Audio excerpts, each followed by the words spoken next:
Olá, boa tarde. Meu nome é Fernanda Sabino, eu sou Head de Marketing da Francal, a empresa promotora, realizadora da Abrim. E a gente está aqui hoje no Abrim 2025 com o Ricardo Rocha. O Ricardo, ele é Head da Invest Labs e ex-Head da plataforma de parceiros do Magalu. E a gente vai conversar um pouquinho sobre a veia empreendedora do Ricardo. A gente vai falar sobre como transformar metas em resultados reais.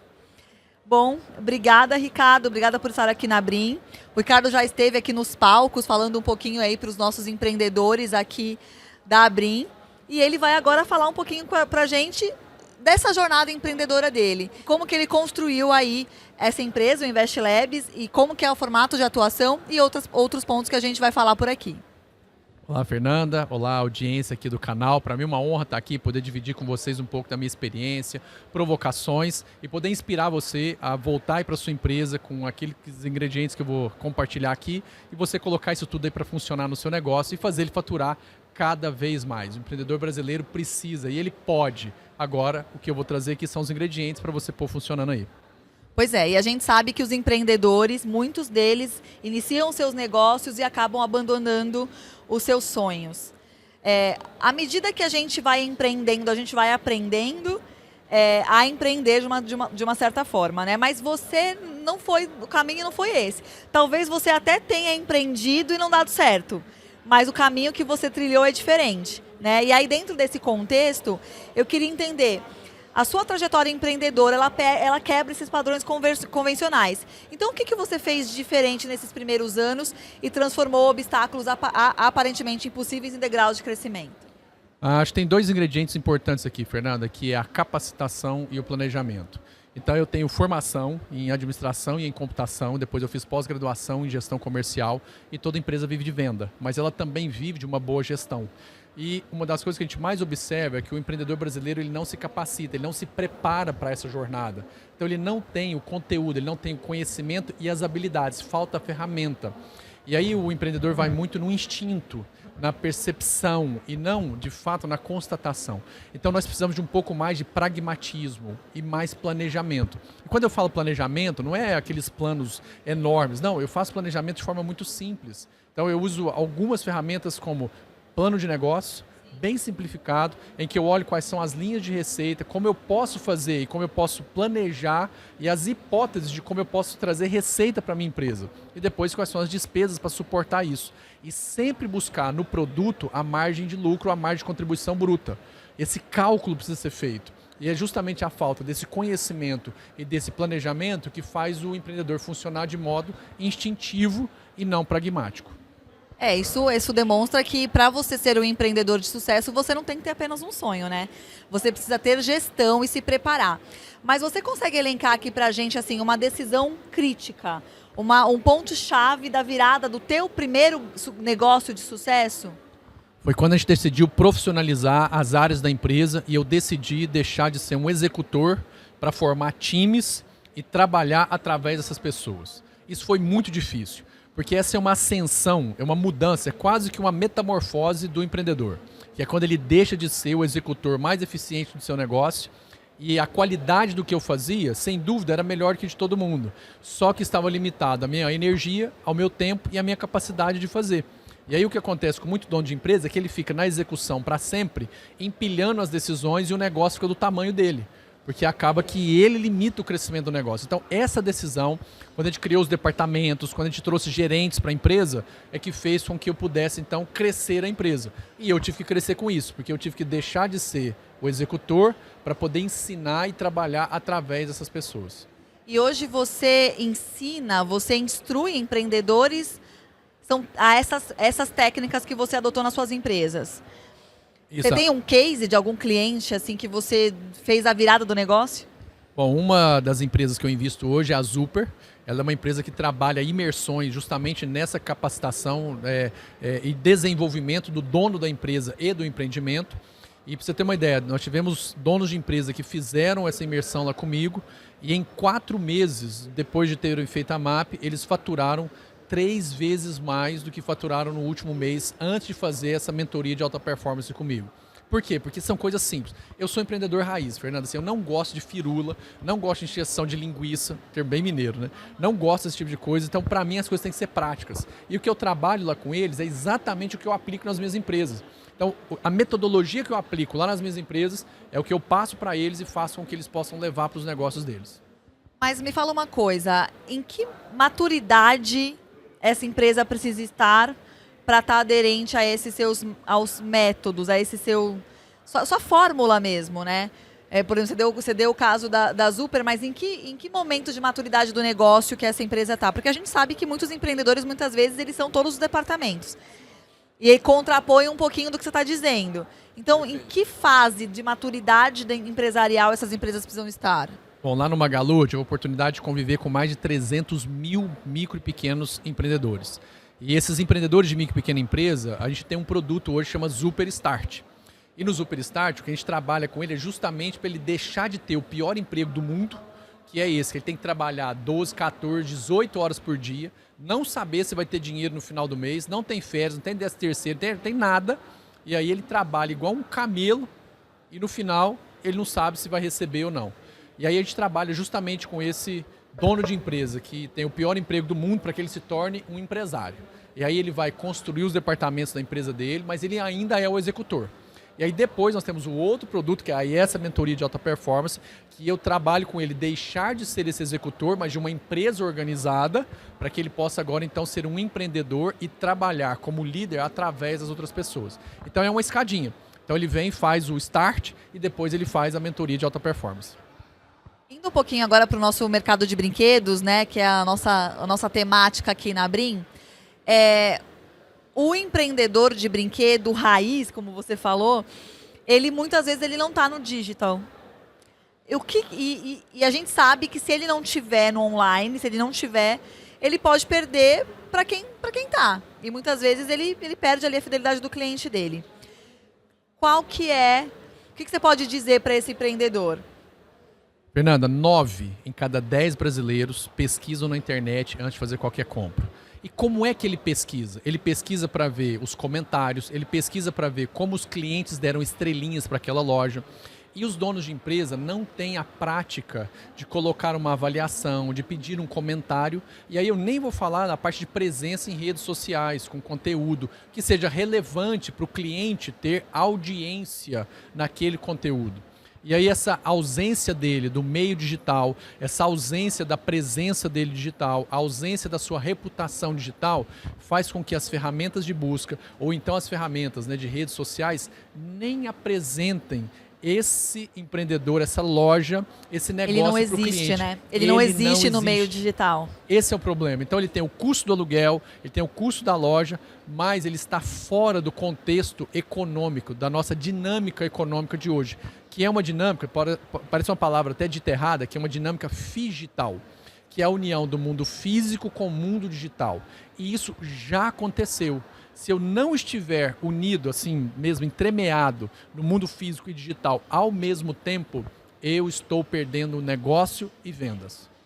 E você acha que dentro dessa relação, porque olhando para o mercado de brinquedos, do varejo de brinquedo, poucas empresas fazem as suas campanhas. Eles consideram que as campanhas das indústrias, né, dos fornecedores, são suficientes para gerar atração e demanda no ponto de venda, seja esse ponto de venda digital ou físico. Você entendeu? Eu estou querendo dizer o seguinte, como que esse trabalho do varejista pode impulsionar a venda dele? É através de uma regionalização? É um conteúdo focado no público específico que ele tem na loja? Como que ele faz para analisar o dado e trazer essa relevância para o conteúdo que ele faz? Porque ele também tem que ser achado pelas pessoas que estão no perímetro onde ele atua, né, na região onde ele está, ou o tipo de promoção que ele quer fazer, enfim. Faz sentido isso? Faz. O cliente ele pode procurar por uma experiência, por um brinquedo ou por uma loja. Então, na intenção de comprar um brinquedo, eu posso procurar lojas de brinquedo abertas agora. Ou, na intenção de buscar um determinado brinquedo já como produto, eu vou lá e escrevo aquela intenção. A loja que melhor tiver experiências em que os seus clientes escreveram essa experiência de forma digital, comentários que estão escritos nas plataformas digitais será apresentada em um ranking de prioridade. E aí a chance dessa empresa ser clicada, escolhida por esse cliente é maior. Então a presença digital, esse é o trabalho do varejista, seja ele digital ou seja ele físico. Já o trabalho da indústria é dizer para o mercado que aquela solução e aquele produto existe. Ele tem que comunicar, porque ele é o dono do produto, da solução ou da experiência. O que o varejista tem que comunicar é que é muito bom comprar dele, porque ele é um bom prestador de serviço. O varejista, no final do dia, ele é um prestador de serviço. Então é a qualidade de serviço dele, de atendimento, a experiência, a jornada, a descomplicação da jornada do cliente é que faz com que o cliente dê uma avaliação positiva para ele. Então a indústria responsável por criar uma percepção, uma consciência de que aquela solução existe. E o varejista responsável por dar uma referência de bom atendimento e de boa experiência para o cliente. Quando eu junto consciência de solução e consciência de boa experiência, o cliente visita aquela loja, seja digital ou seja física. Você contou para mim aqui, antes da gente começar a gravação, que você tem uma experiência aí com a venda no digital para o setor de brinquedos. E a gente vem percebendo uma mudança do comportamento de consumo, né? Porque quem compra o brinquedo, né? É o pai ou é a criança, né? Então a gente, na minha opinião, são os dois públicos. E a gente ainda tem aquele público que é a antiga criança, que é o adulto de hoje que quer comprar brinquedo. Como que o varejista, o varejo se diferencia considerando essa tendência, né, dos kiddos, que é o adulto que quer comprar brinquedo, e para ele conseguir atingir o decisor na compra do brinquedo? As crianças de hoje estão extremamente digitalizadas e elas já sabem o que querem. Mas por que elas já sabem o que querem? Porque os conteúdos de brinquedos ou de brincadeiras, mas principalmente de experiências com esses brinquedos, estão no meio digital. O que as indústrias devem cada vez mais trabalhar não é a exposição de fotos estáticas dos seus produtos, não é promover o produto, é contar como é a experiência com aquele brinquedo. E isso, os canais digitais de conteúdo, como vídeos no YouTube, nos stories, nos feeds, são importantes, porque as crianças assistem e veem como é a experiência brincando com aquele brinquedo. Aí agora elas querem o brinquedo porque elas querem aquela experiência surpreendente com aquele brinquedo. E aí elas assistem a experiência e falam assim: papai, mamãe, eu quero esse brinquedo. Mas no final, o que ela tem consciência da experiência que ela viu num vídeo do YouTube, num story do Instagram, num TikTok. Então as indústrias têm que focar em conteúdo digital de experiência brincando com o brinquedo. Porque os decisores hoje são nativos digitais, que são as crianças. A gente vê essa movimentação com a Creator Economy, né? E aí eu queria que você falasse um pouquinho disso, assim, porque a gente tem visto isso cada vez mais, porque no final do dia são esses creators que vendem, que estão fazendo a venda agora, né? Se a indústria não estiver inserida dentro desse contexto, ela sai perdendo. O que você pode dizer sobre isso? Bom, antigamente os canais de difusão para gerar consciência de produto no público era muito concentrado. Era basicamente rádio, TV e aí anúncio, jornal, revista. Hoje, os canais de dar consciência para o público da existência de um produto, eles são múltiplos. E hoje não é só dar consciência de que um produto existe, é você mostrar a experiência com esse produto. Aí os canais digitais batem de longe, né, assim, estão, assim, sem dúvida alguma, extremamente conectados com essa nova geração. E essa economia, né, os creators, eles criam conteúdos de experiência, mostrando como é brincar com esse brinquedo, como é usufruir desse brinquedo. E aí as crianças assistem isso e elas querem essa experiência. Então, cada vez mais o chamado social commerce é o que vai ditar a venda das empresas e dos varejos. E eu preciso, então, ter presença digital com esses conteúdos. É responsabilidade do varejista, da indústria, produzir os conteúdos de experiência com seus produtos.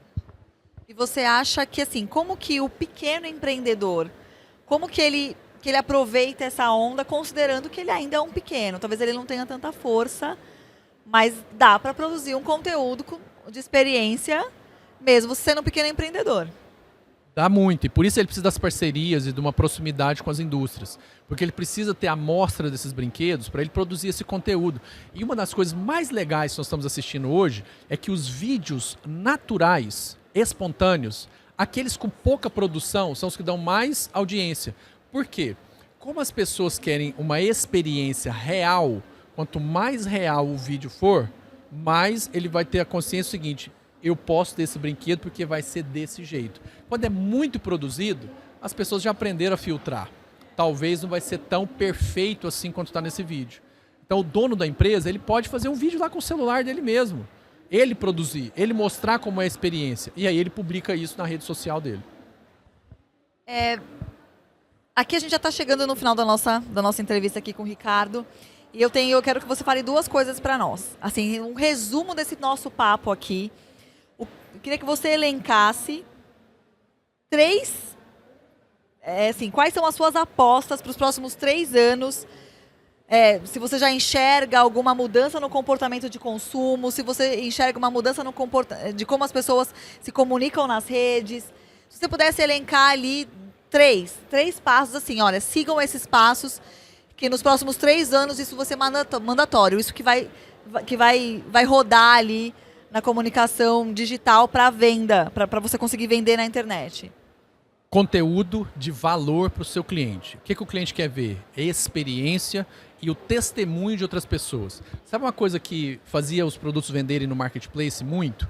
Os varejistas colocavam vídeos de testemunho. Lá onde tinha as fotinhas do produto, eles colocavam alguns vídeos de testemunho dos clientes. Eram os que mais performavam. Por quê? Uma coisa é ele ver o produto e outra coisa é ele ver alguém falando bem do produto que é um cliente daquele produto. Isso dá muita força. Então, quanto mais conteúdo eu produzir, que seja conteúdo de experiência e de testemunho dos meus clientes, mais eu vou conseguir vender. Segundo ponto, inteligência artificial. Quem não implementar, inteligência artificial é tão vital para um negócio quanto a área financeira. Inteligência artificial não é futuro, né? Já é uma hoje. realidade. Então, o dono da empresa não tem que ser ele a implementar a inteligência artificial, assim como não é ele que às vezes opera o contas a pagar e receber, faturamento na empresa dele. Mas ele tem que ter agora essa disciplina incorporada. Sim, é mais uma disciplina a ser incorporada no negócio dele. Então, primeiro, produção de conteúdo, de experiência e de relevância. Segundo, inteligência artificial. E terceiro, o próprio dono da empresa tem que ser um influenciador da marca e da empresa dele. Ele tem que pôr a cara na rede social. Antigamente, se você fosse só um bom gestor, era suficiente. Depois, o dono da empresa evoluiu para ser um gestor e um líder. Agora ele tem que, além de gerir a empresa, ele tem que liderar pessoas. E agora ele tem que ser um bom gestor, um bom líder e um bom influenciador. Todo mundo quer comprar do CPF. Ele tem que humanizar, ele tem que ser a cara da marca, né? Tem que ser a cara da empresa dele. Enquanto ele ficar atrás da mesa, o cliente dele vai ficar longe da empresa dele. E agora fala para mim o que é que você está, como um bom empreendedor, como investidor, quais são as suas próximas apostas aí? O que você está fazendo agora dentro dos seus negócios? Empresas que trabalham forte com inteligência artificial e empresas de fintech. Então, uma das empresas